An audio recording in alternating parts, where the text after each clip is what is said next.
بسم الله الرحمن الرحيم.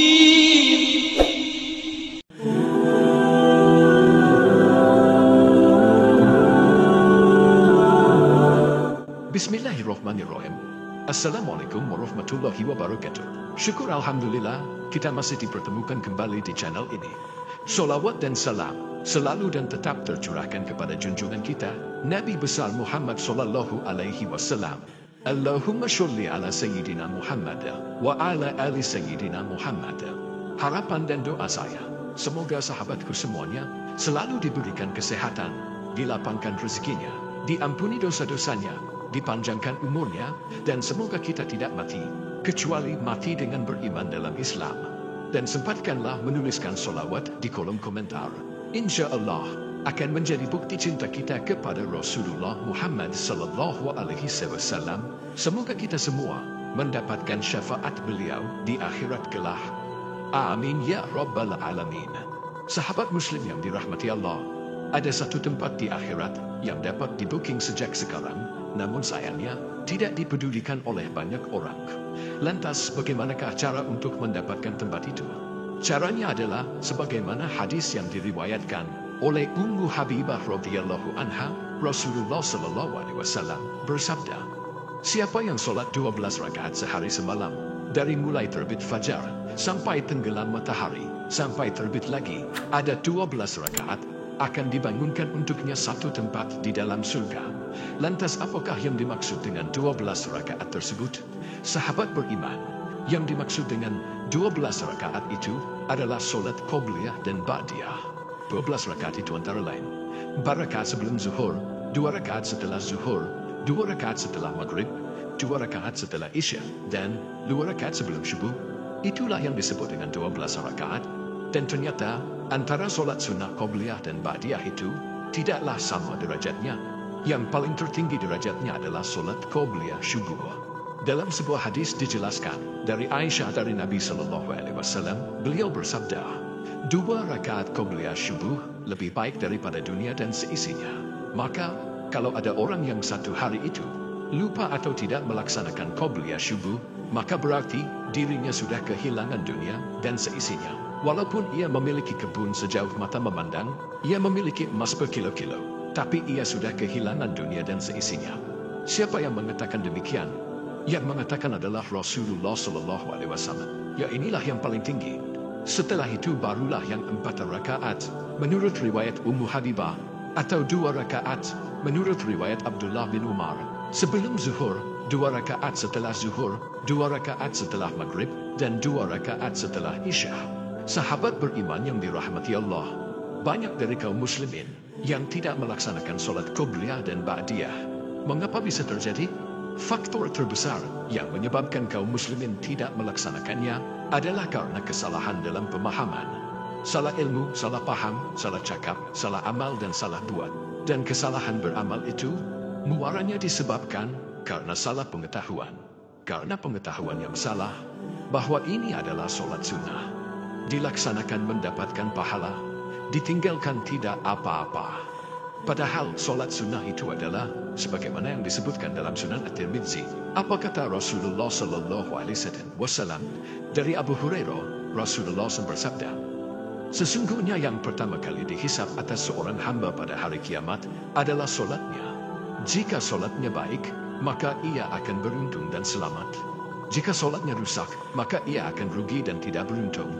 Jika pada amalan fardhunya ada yang kurang, maka Rabb Azza wa Jalla berfirman, periksalah apakah hambaku mempunyai ibadah sunnah yang bisa menyempurnakan ibadah wajibnya yang kurang.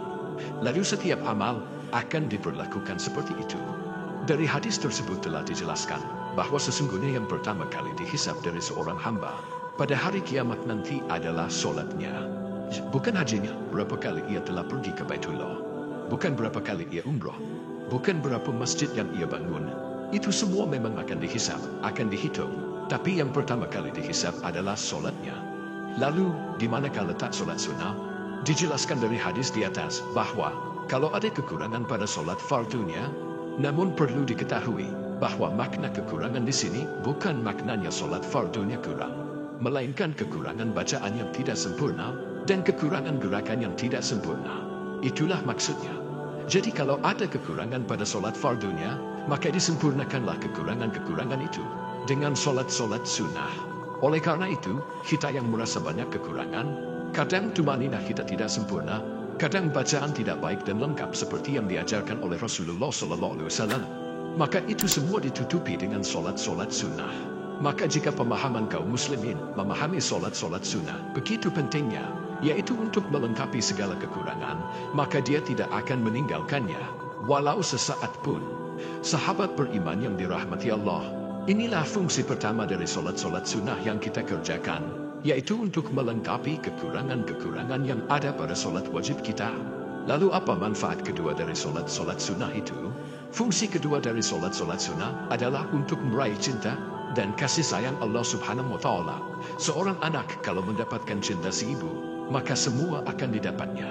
Begitu juga seorang hamba, jika ia mendapatkan cinta Allah, maka semua akan ia dapat. Dalam sebuah hadis qudsi dari Abu Hurairah, Rasulullah SAW bersabda, bahwasanya Allah berfirman, "Hambaku mendekatkan diri kepadaku bin nawafil dengan ibadah-ibadah sunnah, sampai aku cinta kepada hamba itu, koyo." Maka cara mendapatkan cinta Allah adalah melazimkan diri dengan solat-solat sunnah, di samping amalan-amalan sunnah lainnya. Oleh sebab itu, jika badan kita sehat, segar bugar, tidak kurang satu apapun, punya waktu luang, maka kita manfaatkan solat sunnah ini untuk mengisi waktu, guna mendekatkan diri kepada Allah Subhanahu wa Ta'ala. Allah berfirman dalam Al-Quran, "Jadikanlah sabar dan solat sebagai penolongmu. Dan sesungguhnya, yang demikian itu sungguh berat, kecuali bagi orang-orang yang khusyuk." Quran Surat Al-Baqarah, ayat 45. Ayat tersebut menjelaskan, mintalah pertolongan Allah dengan sabar dan solat. Dan solat sunnah adalah salah satu sarana untuk mendekatkan diri kepada Allah, meminta tolong kepada Allah. Lalu bagaimana cara mendapatkan bantuan dan pertolongan dari Allah? Tidak cukup hanya sekedar berwudu dan mengangkat kedua tangan. Tak cukup hanya sekedar bersimpu dan bersujud. Tapi kita diajarkan dengan wasta'inu bisyabri wasyolah. Caranya adalah dengan solat.